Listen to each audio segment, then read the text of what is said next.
electrical workers, Local 29, right here in Pittsburgh. From day one of this pandemic, me and my coworkers have been on the front lines. It's my job. There's no working from home. We've kept the lights on and the power running to communities throughout Western Pennsylvania. Every day I deal with our electrical grid, so I know how critical infrastructure is to our communities. That's why I'm so excited about Joe Biden's Build Back Better plan. Nearly everyone agrees that we need to modernize our roads, bridges, power grids, airports, and railroads. That we need to invest in new energy technologies and American-made manufacturing. But what President Biden is proposing isn't just an investment in infrastructure, it's an investment in good union jobs. It's an investment in good schools and strong communities. It is an investment in the future of so many forgotten paths in America. My brother teaches at Pine Richland High School in Gibsonia, just north of here, the same high school we both went to. The kind of investment Joe Biden is talking about would mean so much to his school and to his students, both now and in the years to come. For example, President Biden proposes a massive expansion of high-speed broadband, and that's critical to the health of so many small towns in this area. I've got 2 little kids at home myself, and I don't want to see them leave the area or even the state to find opportunities. The Build Back Better plan is directed at communities like mine. It's about opening up opportunities, revitalizing local businesses, and creating jobs. For decades, Pennsylvania was a global leader in manufacturing and good union jobs. It can be that way again, as President Biden has a solid plan to make that happen. I also don't want my kids growing up in a world where the threat of climate change hangs over their heads. That means investing in electrical vehicle charging infrastructures and all forms of clean power technology so we can slash carbon emissions and create tens of thousands of green energy jobs. Union jobs. And that's exactly what President Biden is proposing. Here's another reason I'm so excited about this. I'm 100% a union guy. It is in my blood. The union changed my life, and it gave me opportunities I could never have dreamed of. Being a line worker isn't always easy, but thanks to my union, I enjoy a great paycheck, strong health and retirement benefits, and a voice on the job. Here's who else is a union guy, Joe Biden, and he said again and again, unions built the middle class. That's why his plan supports collective bargaining rights. It supports a living wage and making sure the taxpayer money goes to supporting American-made manufacturing. The men and women of the IBEW are ready to get to work, rebuilding our infrastructure, retooling our plants, and revitalizing our communities and the middle class. We're ready to build America back better. So it is my pleasure and it is my honor to introduce the President of the United States, Joe Biden.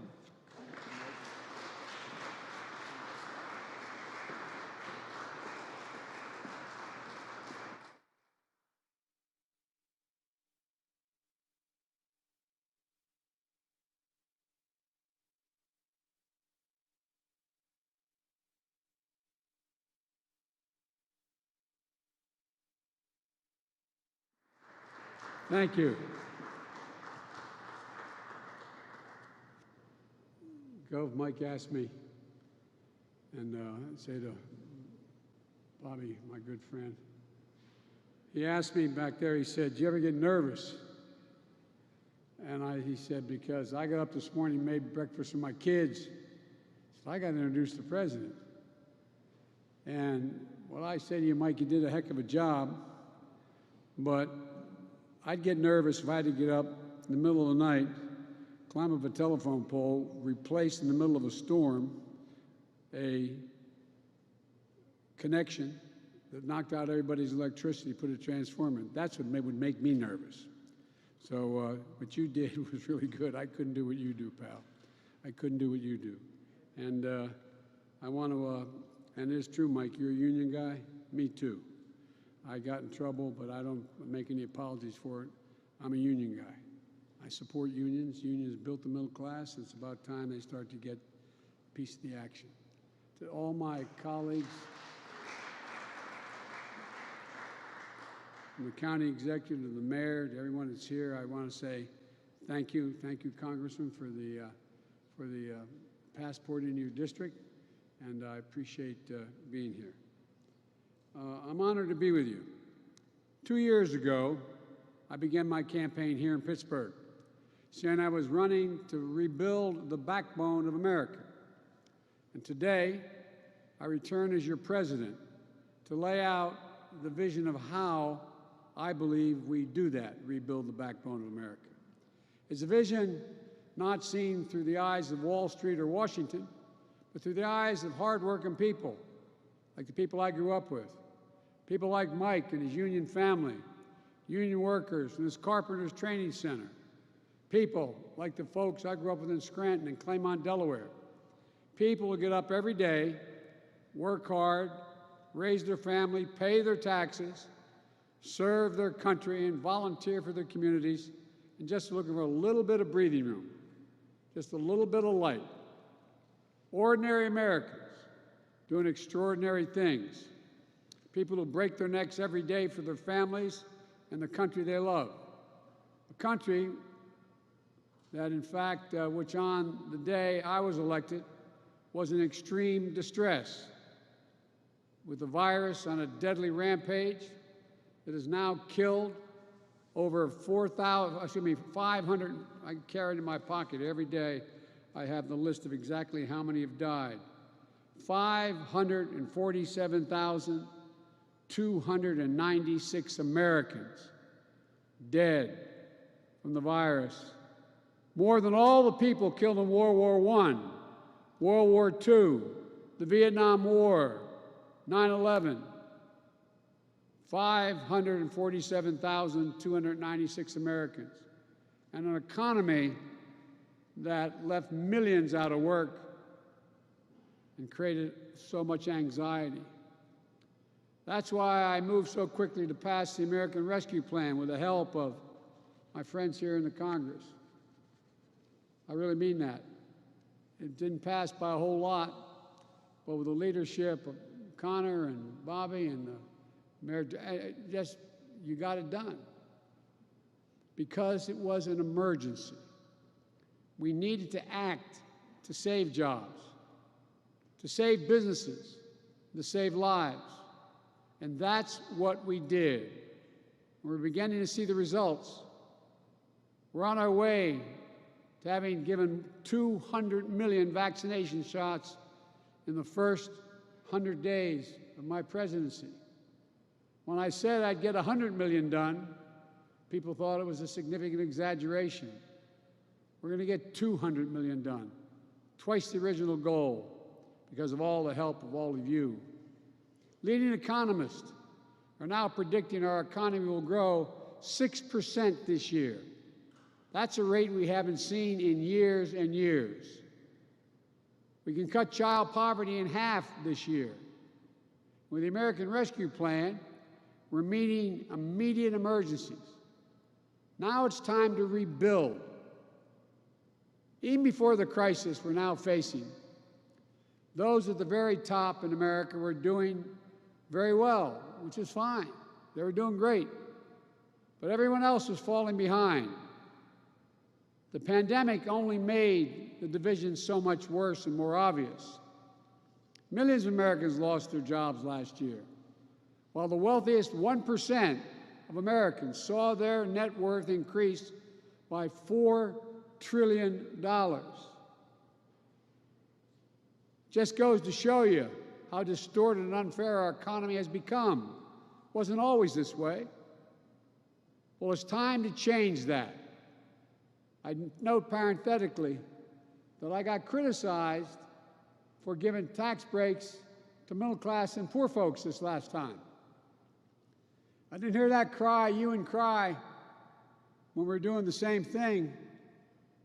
When Trump's tax bill passed, 83% of the money went to the top 1%. You know, this is not to target those who've made it, not to seek retribution. This is about opening opportunities for everybody else.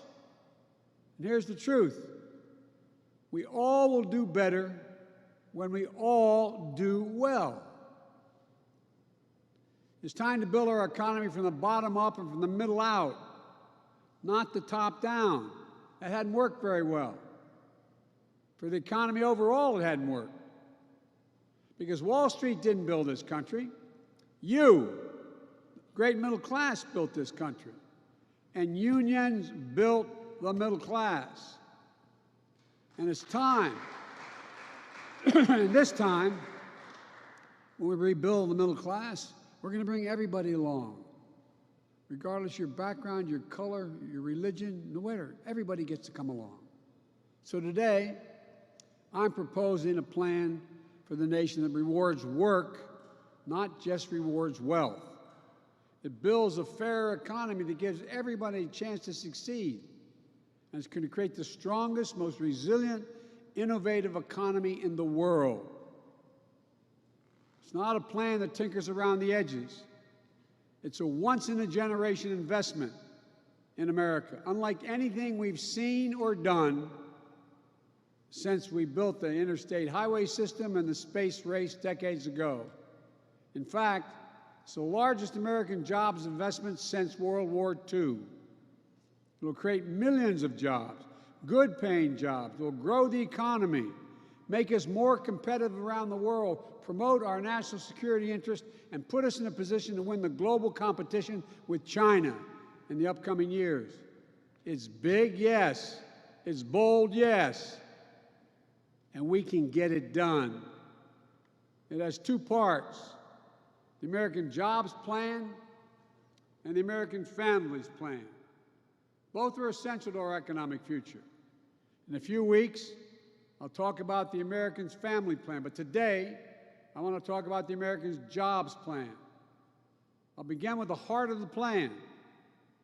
It modernizes transportation infrastructure, our roads, our bridges, our airports. I just left your airport. The director of the airport said we're about to renovate the airport. Is that right, Mr. County Executive? We're going to innovate. We're going to employ thousands of people. And she looked at me and said, I can't thank you enough for this plan. It grows the economy in key ways. It puts people to work to repair and upgrade that we badly need. It makes it easier and more efficient to move goods, to get to work, and to make us more competitive around the world. Some of you local officials know when someone wants to come in the area and a company wants to invest, what do they ask? Where's the first rail bed? How can I get to the railroad? What access to the interstate do I have? What's the water like? Tell me about it. It goes on and on. It's about infrastructure. The American Jobs Plan will modernize 20,000 miles of highways, roads, and main streets that are in difficult shape right now. It'll fix the nation's 10 most economically significant bridges in America that require replacement. Remember that bridge that went down? We got 10 most economically significant bridges with more commerce going across it that need to be replaced. We'll also repair 10,000 bridges, desperately needed upgrades to unclog traffic, keep people safe, and connect our cities, towns, and tribes across the country. The American Jobs Plan will build new rail corridors and transit lines, easing congestion, cutting pollution, slashing commute times, and opening up investment in communities that become connected to the cities and cities to the outskirts, where a lot of jobs are these days. It'll reduce the bottlenecks of commerce at our ports and our airports. The American Jobs Plan will lead to a transformational progress in our effort to tackle climate change with American jobs and American ingenuity, protect our community from billions of dollars of damage from historic superstorms, floods, wildfires, droughts, year after year, by making our infrastructure more secure and resilient and seizing incredible opportunities for American workers and American farmers in a clean energy future. Skilled workers, like one we just heard from, building a nationwide network of 500,000 charging stations, creating good-paying jobs by leading the world in the manufacturing and export of clean electric cars and trucks. We're going to provide tax incentives and point-of-sale rebates to help all American families afford clean vehicles of the future. The federal government owns an enormous fleet of vehicles, which are going to be transitioned to clean electric vehicles and hydrogen vehicles right here in the United States of America, by American workers, with American products. When we make all of these investments, we're going to make sure, as the executive order I signed early on, that we buy American. That means investing in American-based companies and American workers. Not a contract will go out that I control that will not go to a company that is an American company with American products all the way down the line and American workers. And we'll buy the goods we need from all of America. Communities that have historically been left out of these investments. Black, Latino, Asian American, Native Americans, rural, small businesses, entrepreneurs across the country. Look, today, up to 10 million homes in America and more than 400,000 schools and child care centers have pipes where they get their water from, pipes that are lead-based pipes, including pipes for drinking water. According to scientists, there is simply no safe exposure to lead for a child. Lead can slow development, cause learning behaviors, and hearing problems. The American Jobs Plan will put plumbers and pipe fitters to work, replacing 100% of the nation's lead pipes and service lines. So every American, every child can turn on a faucet of a fountain and drink clean water. With each $5,000 investment, replacing a line that can mean up to $22,000 in health care costs saved. A chance to protect our children, help them learn and thrive. We can't delay. We can't delay another minute. It's long past due. You know, in America, where the early interest was in internet, this thing called the internet that we invested. We invented the early internet. It was invented here. Millions of Americans, though, lack access to reliable high-speed internet, including more than 35% of rural America. It's a disparity even more pronounced during this pandemic. American Jobs will make sure every single American has access to high-quality, affordable, high-speed internet for businesses, for schools. And when I say affordable, I mean it. Americans pay too much for internet service. We're going to drive down the price for families who have service now and make it easier for families who don't have affordable service to be able to get it now. As we saw in Texas and elsewhere, our electrical power and power grids are vulnerable to storms, catastrophic failures, and security lapses, with tragic results. My American Jobs Plan will put hundreds of thousands of people to work, line workers, electricians, and laborers, laying thousands of miles of transmission line, building a modern, resilient, and fully clean grid, and capping hundreds of thousands of literally orphan oil and gas wells that need to be cleaned up because they're abandoned, paying the same exact rate that a union man or woman would get having dug that well in the first place. We'll build, upgrade, and weatherize affordable, energy-efficient housing, commercial buildings for millions of Americans. Even before the pandemic, millions of working families faced enormous financial and personal strain trying to raise their kids and care for their parents at the same time, the so-called sandwich generation, or family members with disability.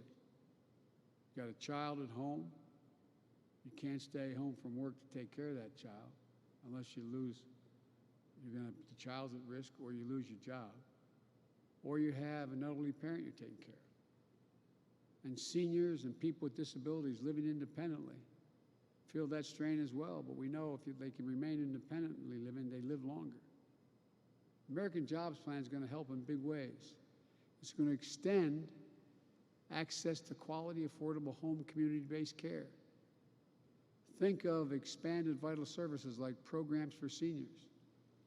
Or think of home care workers going into homes of seniors and people with disabilities, cooking meals, helping them get around their homes, and helping them be able to live more independently.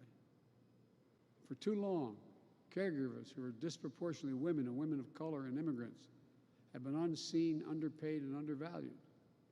This plan, along with the American Families Plan, changes that with better wages, benefits, and opportunities for millions of people who will be able to get to work in an economy that works for them. You know, decades ago, the United States government used to spend 2% of its GDP, its gross domestic product, on research and development. Today, we spend less than 1%. I think it's 0.7%. Here's why that matters. We're one of only a few major economies in the world whose public investment in research and development as a share of GDP has declined constantly over the last 25 years. And we've fallen back. The rest of the world is closing in and closing in fast. We can't allow this to continue. American Jobs Plan is the biggest increase in our federal non-defense research and development spending on record. It's going to boost America's innovative edge in markets where global leadership is up for grabs. Markets like battery technology, biotechnology, computer chips, clean energy, the competition with China in particular. Critics say we shouldn't spend this money. They ask, what do we get out of it? Well, they said the same thing when we first flew into space for the first time. They said the same thing. Well, pushing the frontiers led to big benefits back home. When NASA created Apollo's digital flight control system, unheard of at the time, it led to technologies that help us today to drive our cars and fly our planes. When NASA invented ways to keep food safe for the astronauts, it led to programs that have been used for decades to keep food safe in supermarkets. At least 2,000 products and services have been developed and commercialized as a result of American space exploration. GPS has helped us find each other. Computer chips allow us to see and talk to one another, even when we're separated by mountains and oceans, singing happy birthday and watching the first steps of that new baby grandchild, comforting each other when comfort is needed. Think about what it means to you and your loved ones. We just have to imagine again. I had a long discussion with Xi Jinping, leader of China, and he called to congratulate me. We spent 2 hours on the phone.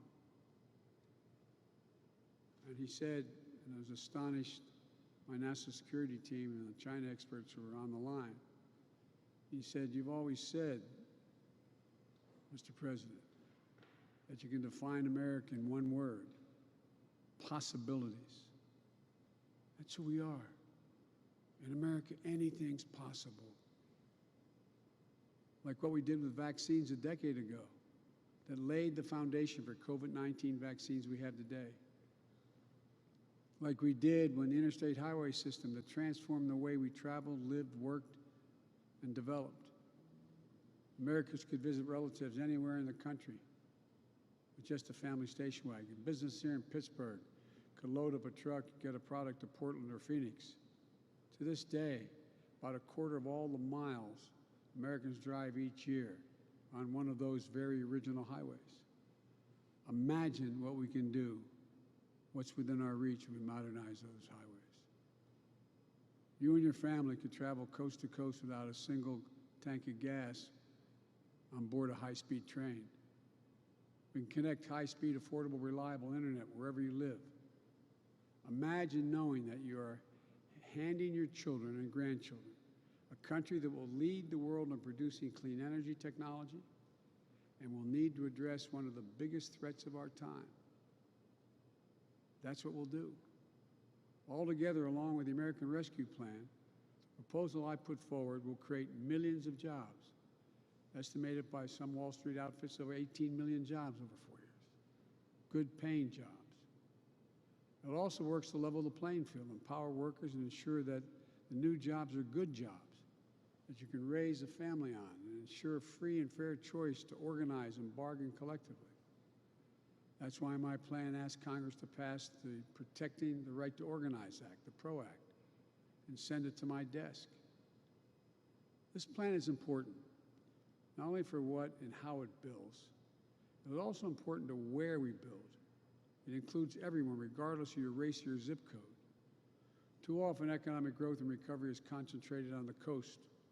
Too often, investments have failed to meet the needs of marginalized communities left behind.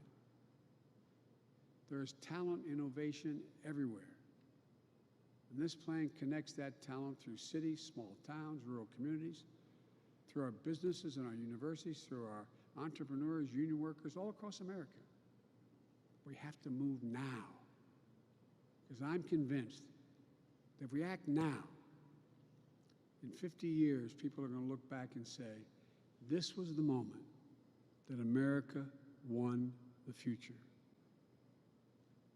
What I'm proposing is a one-time capital investment of roughly $2 trillion in America's future, spread largely over 8 years.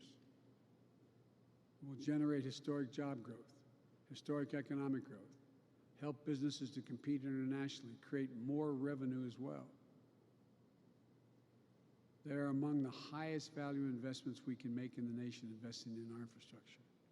But put another way, failing to make these investments adds to our debt and effectively puts our children at a disadvantage relative to our competitors. That's what crumbling infrastructure does. And our infrastructure is crumbling. We rank 13th in the world. What's more, it heightens our vulnerability to and attracts our adversaries to compete in ways that they haven't up to now. And our adversaries are worried about us building this critical infrastructure. Put simply, these are investments we have to make. We can afford to make them. Or put another, we can't afford not to.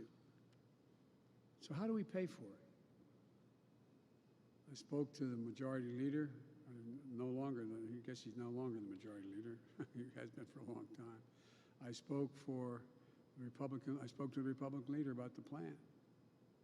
Everybody's for doing something on infrastructure. Why haven't we done it?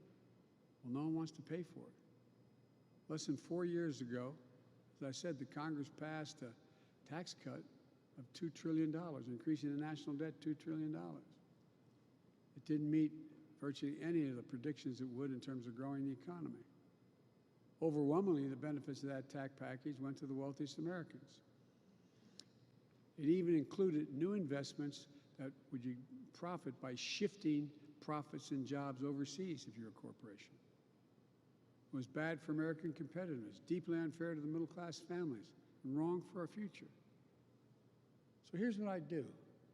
I start with one rule. No one, we say it again, no one making under $400,000 will see their federal taxes go up, period. This is not about penalizing anyone. I have nothing against millionaires and billionaires. I believe American capitalism. I want everyone to do well. But here's the deal. Right now, a middle-class couple, a firefighter and a teacher, with 2 kids making a combined salary of, say, $110,000, $120,000 a year, pays 22 cents for each additional dollar they earn in federal income tax. But a multinational corporation that builds a factory abroad, brings it home and sells it, they pay nothing at all. We're going to raise the corporate tax. It was 35%, which is too high. We all agreed 5 years ago it should go down to 28%, but they reduced it to 21%. We're going to raise it back to up to 28%. No one should be able to complain about that. It's still lower than what that rate was between World War II and 2017. Just doing that one thing will generate $1 trillion in additional revenue over 15 years. In 2019, an independent analysis found that there are 91, let me say it again, 91 Fortune 500 companies, biggest companies in the world, including Amazon, that use various loopholes so they pay not a single solitary penny in federal income tax. I don't want to punish them. That's just wrong. That's just wrong. A farmer and a teacher paying 22%. Amazon and 90 other major corporations paying 0 in federal taxes. I'm going to put an end to that. Here's how we'll do it. We're establishing a global minimum tax for U.S. corporations at 21%. We're going to level the international playing field. That alone will raise $1 trillion over 15 years. We'll also eliminate deductions by corporations for offshoring jobs and shifting assets overseas. You do that, you pay a penalty. You don't get a reward, in my plan. And use the savings from that to give companies tax credits to locate manufacturing here and manufacturing and production here in the United States. And we'll significantly ramp up the IRS enforcement against corporations who either fail to report their incomes or underreport. It's estimated that could raise hundreds of billions of dollars. All this adds up to more than what I proposed to spend in just 15 years. It's honest, it's fiscally responsible, and by the way, as the experts will tell you, it reduces the debt, the federal debt over the long haul. But let me be clear. These are my ideas on how to pay for this plan. If others have additional ideas, let them come forward. I'm open to other ideas, so long as they do not impose any tax increase on people making less than $400,000. Let me close with this. Historically, infrastructure had been a bipartisan undertaking, many times led by Republicans. It was Abraham Lincoln who built the Transcontinental Railroad. Dwight Eisenhower, Republican, the interstate highway system. I could go on. And I don't think you'll find a Republican today in the House or Senate, maybe I'm wrong, gentlemen, who doesn't think we have to improve our infrastructure. They know China and other countries are eating our lunch. So there's no reason why it can't be bipartisan again. The divisions of the moment shouldn't stop us from doing the right thing for the future. I'm going to bring Republicans into the Oval Office, listen to them, what they have to say, and be open to other ideas. We'll have a good faith negotiation with any Republican who wants to help get this done.